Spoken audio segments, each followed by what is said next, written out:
Hello दोस्तों, आपका स्वागत है मेरे यूट्यूब चैनल पर। नसीब का लिखा। बहुत समय पहले एक राजा था जो खुद के बारे में सोचता था कि वह बहुत ही नेक, सच्चा, दयालु स्वभाव का और दरियादिली है। उसे लगता था कि वह स्थितियों को सही से समझने, हर बात पर न्याय करने और हर विषय में उचित विचार रखने वाला व्यक्ति है। राजा की 3 बेटियां थीं। एक दिन उसने अपनी बेटियों को बुलाकर कहा, मेरे पास जो भी है वो सब तुम्हारा है। तुम तीनों को मुझसे ही जीवन मिला है। मेरी इच्छा अनुसार ही तुम तीनों का भूत, वर्तमान और भविष्य बना हुआ है, जो आगे भी ऐसे ही बना रहेगा। मैं ही तुम तीनों का भाग्य बनाता हूँ। राजा की यह बात सुनकर उसकी 2 बेटियों ने शांत मन से राजा की बात में हामी भर दी, लेकिन तीसरी बेटी ने ऐसा नहीं किया।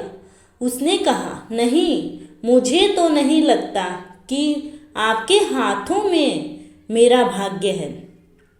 राजा यह सुनते ही गुस्से में आ गया। उसने अपनी तीसरी बेटी की कही बातों को एक चुनौती के रूप में स्वीकार किया।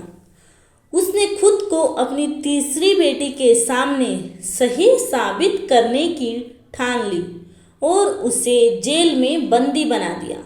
इस वजह से राजा की तीसरी बेटी कई सालों तक जेल में ही बंद रही। राजा और उसकी बाकी की बेटियां राजसी जीवन जीते रहे।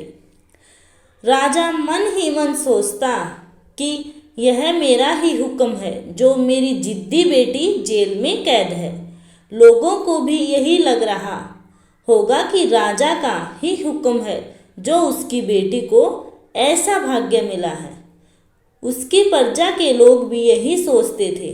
उन्हें लगता था कि राजा की तीसरी बेटी ने जरूर कोई गलत कार्य किया होगा, तभी उसे जेल में कैद करके रखा गया है। वरना कोई भी पिता अपनी बेटी के साथ भला ऐसा क्यों ही करेगा।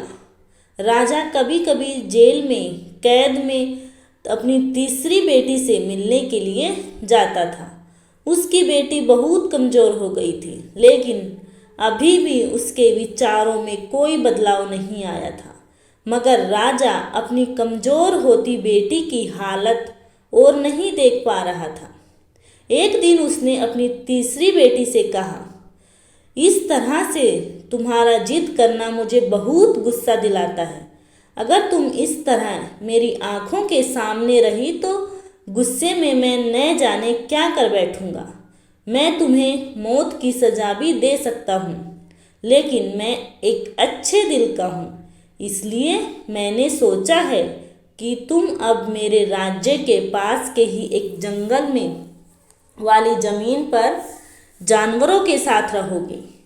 राजा ने आगे कहा, उस जंगल में सिर्फ उन्हीं लोगों को रखा जाता है जो मेरे आदेश का पालन नहीं करते। तुमने भी अपनी जिद की वजह से मेरी बात नहीं मानी, इसलिए तुम भी अब वहाँ मौजूद लोगों के साथ अपना जीवन काटोगी।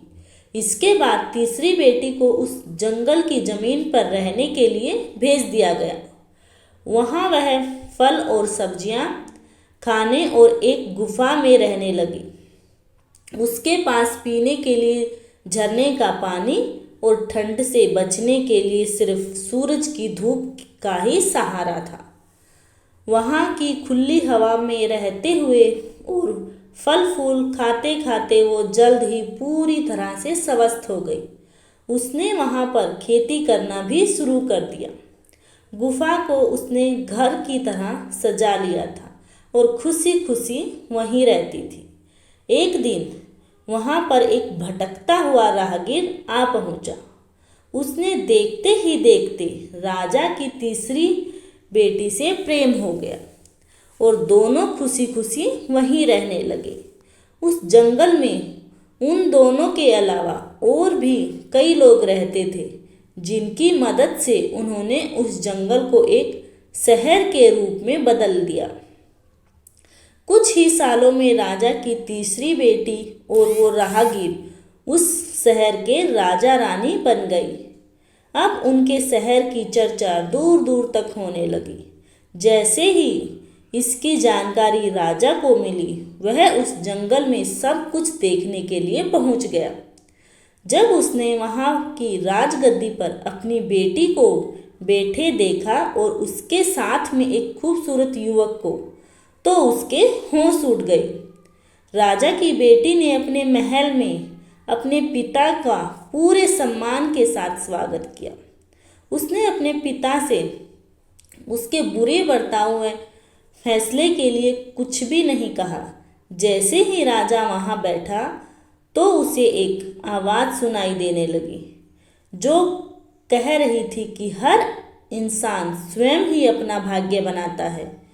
कोई अन्य इंसान किसी और का भाग्य नहीं बना सकता। इसके बाद राजा को स्वयं ही अपनी गलती पर पछतावा होने लगा और उसने अपनी सभी बेटियों को अपने भाग्य से आज़ाद कर दिया।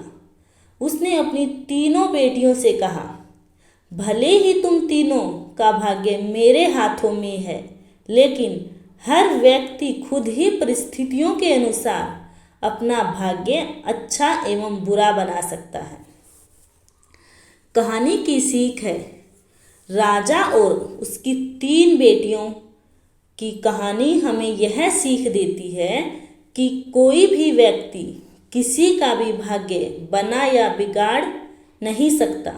हमारा भाग्य स्वयं हमारे हाथों में ही होता है, जिसे हम अपनी सूझबूझ से बुरी परिस्थितियों में भी अच्छा बना सकते हैं। धन्यवाद दोस्तों। जिसको भी यह कहानी अच्छी लगी, please like, share and subscribe my channel. धन्यवाद।